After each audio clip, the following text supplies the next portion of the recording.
हाय, नमस्कार मैत्रिणींनो. आज मी टेम्पल नेक ब्लाऊज डिझाईन शिवणार आहे. तर म्हटलं चला तुमच्याबरोबर शेअर करावे. तर हे बघा, टेम्पल नेकचा शेप देऊन घेतलेला आहे आणि ते मी अस्तरवर कटिंग करून घेतलेलं आहे. आणि आता अस्तर आणि ब्लाऊज पीस एकमेकावर ठेवून आता मी शिलाई घालून घेणार आहे. तर हे बघा, या असं टाचण्या लावून मी अस्तर आणि ब्लाऊज पीस एकमेकावर ठेवून घेतलेला आहे.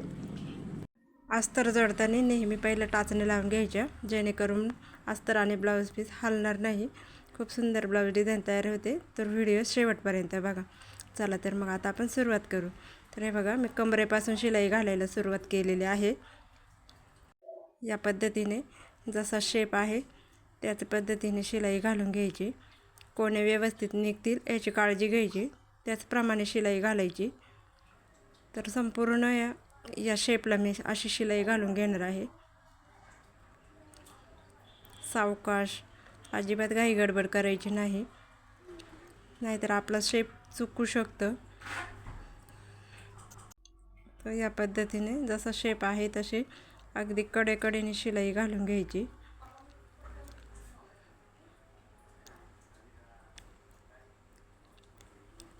या पद्धतीने जर आपण शिलाई घातली तर कमरेच्या साईडने आपल्याला वेगळी कंबरपट्टी लावायची काहीच गरज पडत नाही. ते काम आपलं सोपं होऊन जातं. पद्धतीने शिलाई घालून झालेली आहे आणि मधला भाग मी कट करून घेतलेला आहे. आता मध्ये छोटे छोटे कट देऊन घ्यायचे राऊंडला, जेणेकरून आपला जो नेकचा शेप आहे तो प्रॉपर दिसतो. तर या पद्धतीने हे कट देऊन झालेले आहेत. आणि आता आपण ब्लाऊज पलटी करून घेणार आहोत. तर हे बघा, असं पलटी करायचा, कोणे व्यवस्थित काढून घ्यायचे.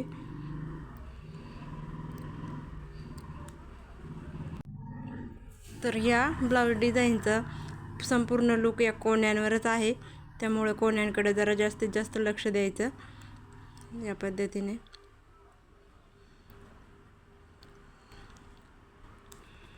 तर या पद्धतीने हा ब्लाऊज आपण पलटी करून घेतलेला आहे.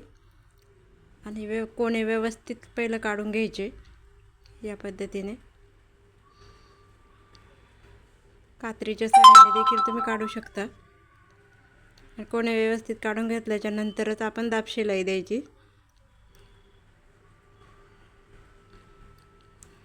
तर हे बघा, आता ही दाब शिलाई देऊन झालेली आहे. आता वरच्या साईडने गळ्याच्या साईडला शिलाई घालून घ्यायची. तर वरचा हा गळा काही पलटी करता येणार नाही, त्यामुळे याला आपण गळ्याच्या पट्ट्या लावून घेणार आहोत. तर या पद्धतीने या गळ्याला शिलाई घालून घेतलेली आहे आणि मधला भाग कटिंग करून टाकला.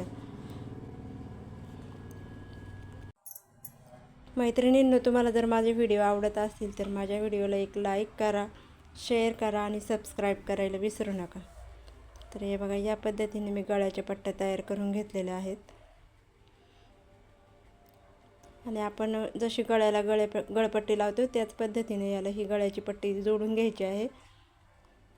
आणि याला आपण लेस देखील लावू शकतो किंवा मग हातशिलाई पण करू शकतो. मी याला हातशिलाईच करणार आहे. त्यासाठी इथून मधून छोटे छोटे कट देऊन घेते, म्हणजे तो आपला गोल आकार आहे तो प्रॉपर येतो.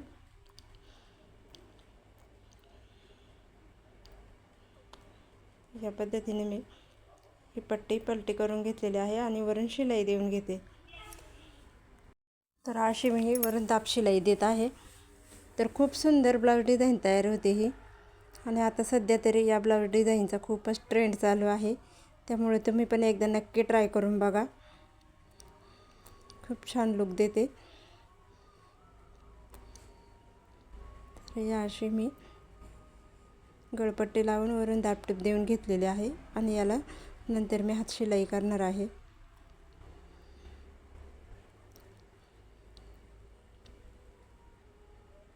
तर हे बघा, हा शेप दिसतो. आता हा मधला स्पेस आपल्याला तयार करायचा आहे. त्याच्यासाठी काठाचा कपडा वापरला तर उत्तमच, पण आता माझ्याकडे काठाचा कपडा शिल्लक नाही, म्हणून मी ब्लाऊज पीसाचाच कपडा वापरणार आहे. तर याची रुंदी तुम्ही तुमच्या आवडीनुसार घेऊ शकता. मी 3.5 इंचाची घेतलेली आहे. तर या पद्धतीने मी याला शिलाई घालून घेते आणि मग हे पलटी करून वरून दापटिपा दोन्ही साईडने देऊन घेणार आहे. तर असा हा मधला स्पेस मी तयार करून घेतलेला आहे. तर आपण गळा कटिंग केला होता तेव्हा तो शेप दिला होता, तोच उरलेला कपडा आहे. तर ते ठेवून मी मार्किंग करून घेतली आणि आता त्याच पद्धतीने मी ते जोडणार आहे. तर त्याच्या आधी मी इथे लेस लावून घेते गळ्याला. लेस लावताना देखील काळजी घ्यायची, कोणाच्या तिथं आलं व्यवस्थित त्याला चून द्यायची, जेणेकरून कोणे व्यवस्थित दिसते. तर या पद्धतीने चून टाकून घ्यायची. तर अशी ही लेस लावून घेतलेली आहे मी.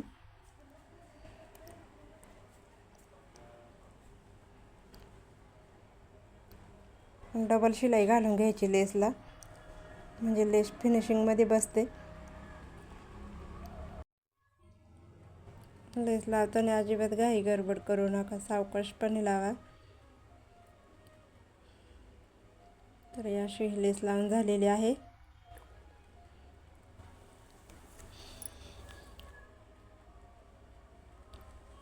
आणि आता हा मधला स्पेस मी जोडून घेते. तर हे बघा, आपण जी मार्किंग केली होती त्याच्यावरच ठेवून घ्यायचं आणि मग या पद्धतीने शिलाई घालून घ्यायच्या आहेत.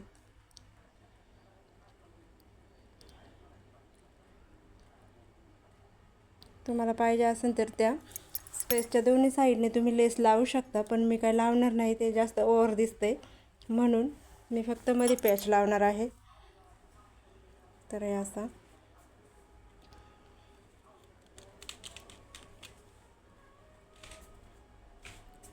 आणि आता ही लटकन लेस वरच्या साईडने लावून घेणार आहे.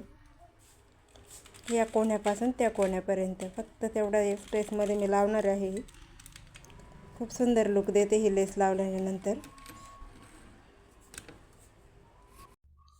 तर ही लेस लावताना आपल्याला सिंगल दाबचा वापर करायचा आहे, तरच ही लेस फिनिशिंगमध्ये बसते. आणि एकदम सावकाश पद्धतीने लावायची आहे. हे बघा, एकदम सोप्या पद्धतीने मी तुम्हाला सांगितलेलं आहे ही ब्लाऊज डिझाईन. आवडले असेल तर एक कमेंट करून नक्की सांगा.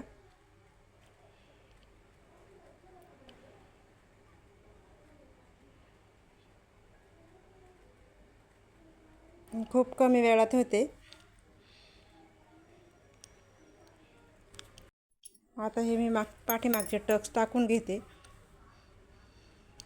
तर या पद्धतीने दोन्ही बाजूने मी टक्स टाकून घेतलेले आहेत.